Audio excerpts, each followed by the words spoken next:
Pergi ke sungai memancing ikan, ikan kecil, ikan arwana. Salam saya ucapkan Assalamualaikum hadirin semua.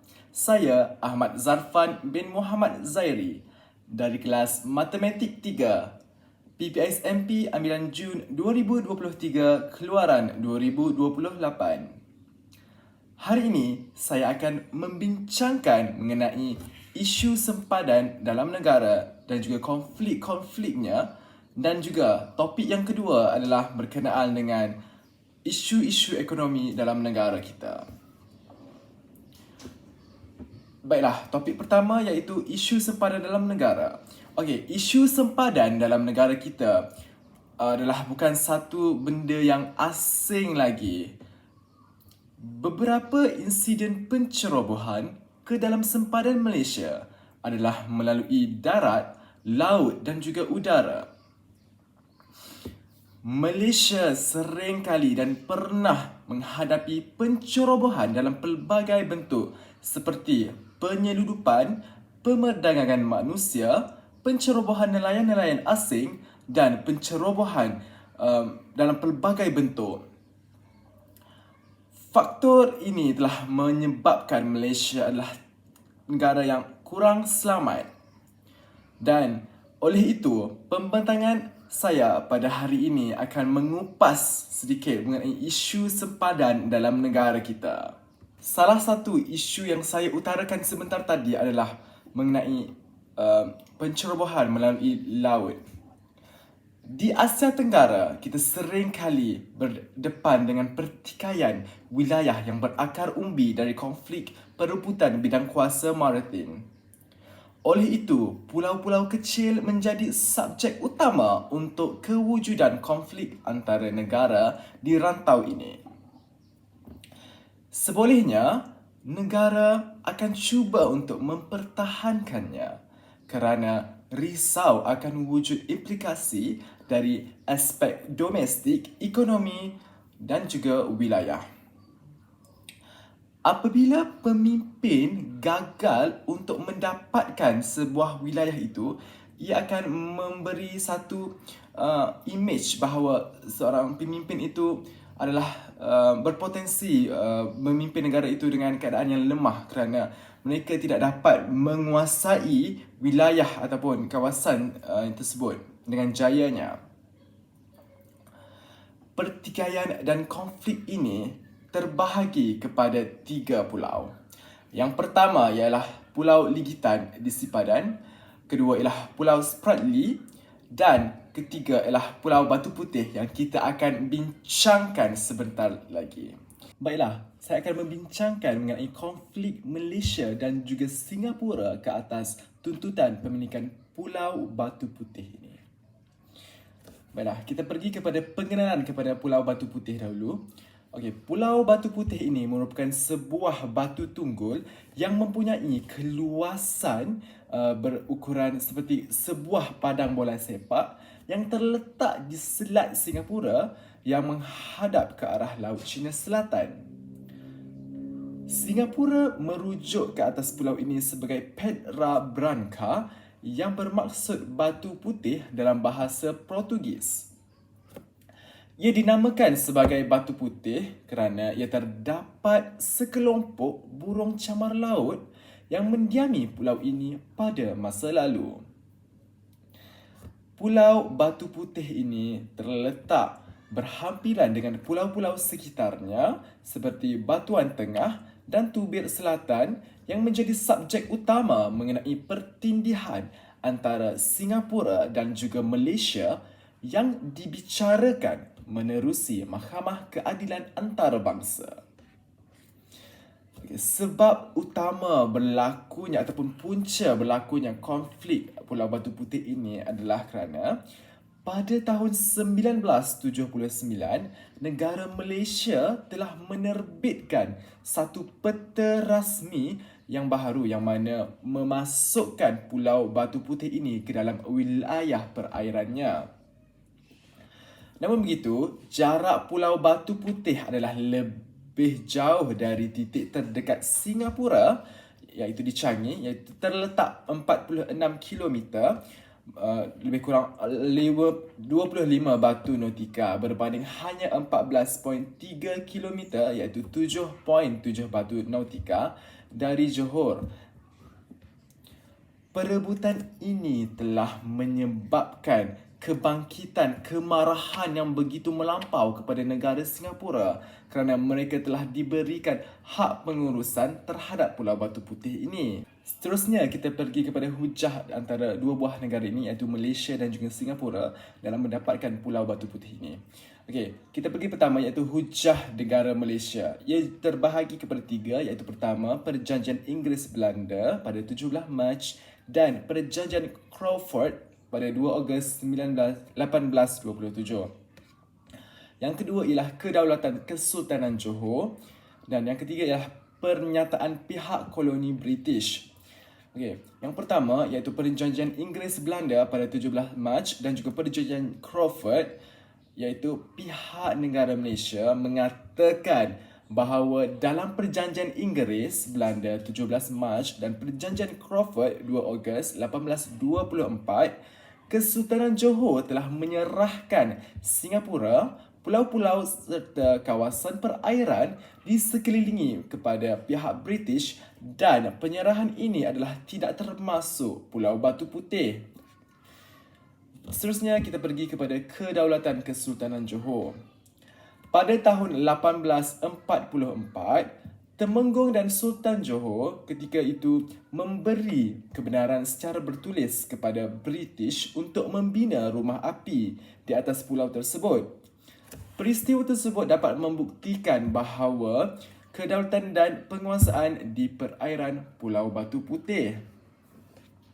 Okay, kita pergi kepada yang ketiga iaitu pernyataan pihak koloni British yang mana mereka menyatakan bahawa hanya memberikan kebenaran untuk menguruskan rumah api di Pulau Batu Putih untuk tujuan kepentingan industri perkapalan. Hal ini kerana tiada pelabuhan utama di Johor dan kebergantungan pedagang Inggeris di Tanah Melayu ketika itu terletak kepada Singapura yang mempunyai kemudahan pelabuhan tukar barang untuk mengeksport hasil perdagangan mereka. Okey, seterusnya kita pergi kepada hujah Singapura. Hujah Singapura yang pertama ialah penguasaan terhadap Pulau Batu Putih ini.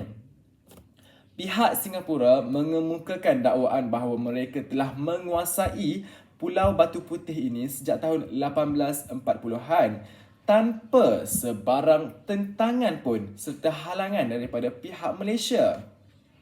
Dan kita pergi kepada yang kedua iaitu sikap negara Singapura.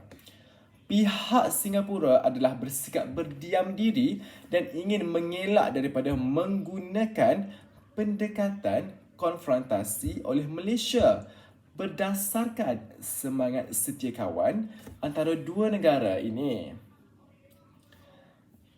Namun begitu, hujah tersebut digunakan untuk menggulingkan hujah pihak Singapura di Mahkamah Keadilan Antarabangsa. Yang seterusnya iaitu tipu helah pihak Singapura. Okey. Kerajaan Singapura amat memerlukan pulau tersebut sebagai kawasan pembangunan untuk negaranya. Oleh hal yang demikian, kerajaan Singapura ini menjalankan satu tipu helah dan untuk mempertahankan pulau tersebut. Lantaran itu, kerajaan Singapura memburukkan nama baik negara kita iaitu Malaysia dan juga mereka hal ini mewujudkan suasana tegang dan provokasi antara kedua-dua belah pihak iaitu negara Singapura dan juga negara Malaysia. Kedua-dua belah negara ini memutuskan untuk menyelesaikan masalah ini dengan cara yang baik. Dalam pertikaian antara Singapura dan juga Malaysia, kedua-dua negara tersebut bersetuju untuk menyelesaikan masalah ini secara perundangan. Ini selaras dengan Deklarasi ASEAN yang ditandatangani pada bulan Julai 1992. tindakan ini adalah selaras dengan prinsip-prinsip yang termaktub dalam Treaty of Amity and Cooperation in Southeast Asia sebagai satu kod perlakuan antarabangsa yang melingkungi wilayah Asia. Seterusnya, kita akan pergi kepada proses-proses perjalanan perundangan. Proses yang pertama ialah Mahkamah Keadilan Antarabangsa iaitu ICJ telah menetapkan untuk mendengar kes pertikaian antara Malaysia dan juga Singapura berkenaan dengan Pulau Batu Putih ini. Yang mana pendengaran ini bermula dengan ucapan pembukaan oleh kedua-dua pihak sebelum penyampaian hujah lisan oleh Singapura pada hari yang pertama. Singapura diberikan 4 hari iaitu pada 6 hingga 9 November untuk memberikan hujah lisan pusingan pertama, sementara Malaysia diberikan giliran pada minggu berikutnya iaitu pada 13 hingga 16 November 2007. Ini diikuti dengan hujah lisan dari hari pusingan kedua oleh Singapura pada 19 November hingga 20 November dan Malaysia adalah pada 22 hingga 23 November. Keputusan penghakiman diumumkan pada 23 Mei 2008 setelah mendengar hujah daripada kedua-dua belah pihak iaitu pada pihak Malaysia dan juga Singapura. Keputusan perundangan adalah dikeluarkan pada 23 Mei 2008 yang mana kes ini telah berlangsung selama 28 tahun dan akhirnya pada tarikh 23 Mei 2008 pihak Mahkamah Keadilan Antarabangsa telah memutuskan bahawa Pulau Batu Putih ini adalah hak milik Singapura. Mauduk perbincangan yang seterusnya, saya akan mengupas sedikit berkenaan dengan isu-isu ekonomi semasa dan implikasinya terhadap negara. Salah satu isu ekonomi adalah berkenaan dengan perubahan harga petroleum dan juga sumber alternatif. Perubahan harga petroleum ini merupakan satu komoditi yang sangat berkait rapat dengan kehidupan seharian manusia. Sebagai tamsil, kita ingin bergerak dari satu kawasan ke kawasan yang lain, kita memerlukan kenderaan dan kenderaan itu memerlukan petroleum dan ia merupakan satu sumber bahan api yang sangat penting dalam kehidupan harian kita. Kenaikan harga petroleum ini menyebabkan kenaikan harga kepada komoditi lain juga. Permintaan yang tinggi yang terhadap minyak di peringkat global menyebabkan peningkatan yang secara mendadak dan akan sentiasa berterusan. Dan apakah kesan kenaikan harga petroleum ini secara umumnya? Impak dominan sekiranya petroleum ini mencanak harganya adalah akan berlaku satu perubahan pendapatan dari negara pengimport kepada negara pengeluar. Dan juga negara pengeluar petroleum akan memperoleh pendapatan tambahan daripada kenaikan harga petroleum ini. Kenaikan harga barangan dan perkhidmatan akan menyebabkan satu bebanan subsidi yang begitu tinggi. Apakah implikasinya sekiranya harga petroleum ini menaik secara berterusan? Impak yang dominan sekiranya harga petroleum ini akan sentiasa mencanak adalah berlaku satu perubahan pendapatan dari negara pengimport kepada negara pengeluar. Hal ini rentetan kerana negara pengeluar petroleum akan memperoleh pendapatan tambahan daripada kenaikan harga petroleum itu. Seterusnya, kenaikan harga barangan dan perkhidmatan juga akan berlaku, yang mana ia akan memberi satu beban subsidi yang begitu tinggi. Impak yang seterusnya ialah harga barangan makanan juga akan meningkat rentetan kenaikan harga petroleum ini. Ia berkait rapat dengan konsep chain reaction iaitu rantai reaksi yang mana akibat kenaikan harga petroleum ini mereka akan menaikkan harga barang perkhidmatan yang mereka ambil daripada sumber minyak ini. Dan seterusnya ialah kos pengangkutan juga akan bertambah dan menyebabkan sesuatu produk itu akan meningkat. Yang mana sebagai tamsil kita boleh kaitkan dengan kehidupan harian kita. Sebagai contoh, kita menempah satu Grab yang mana harga asalnya adalah RM5, yang mana dari satu kawasan ke destinasi kita iaitu 5 km, yang mana setiap 1 km itu bernilai RM1 harganya. Namun begitu, apabila berlaku peningkatan petroleum ini, syarikat Grab terpaksa menaikkan harga tambang Grab ini kepada harga yang tertentu untuk mendapatkan keuntungan dan juga reaction yang setara lah. Lepas tu, apakah akan berlaku kepada rakyat kita dan juga kepada negara kita? Semestinya subsidi dalam negara kita akan meningkat dan memberi satu bebanan yang begitu tinggi kepada masyarakat dan juga negara kita. Setiap kemelut ataupun masalah dalam sesuatu perkara pastinya ada langkah penyelesaiannya. Di sini kita dapat lihat dua dimensi memainkan peranan yang begitu signifikan dalam memastikan harga petroleum ini berada pada tahap optimum dan tak akan mencapai satu tahap yang begitu mencanak harganya, yang mana pihak kerajaan memainkan peranan yang begitu penting dalam melakukan satu kempen penguasaan terhadap petroleum ini, yang mana ia memberi kesedaran kepada negara di luar sana supaya tidak menganiayakan sebuah negara ini sewenang-wenangnya. Seterusnya, pihak kerajaan perlulah mengurangkan ataupun membatalkan projek-projek mega yang mana menyebabkan subsidi negara tinggi dan hutang negara juga akan kian meningkat.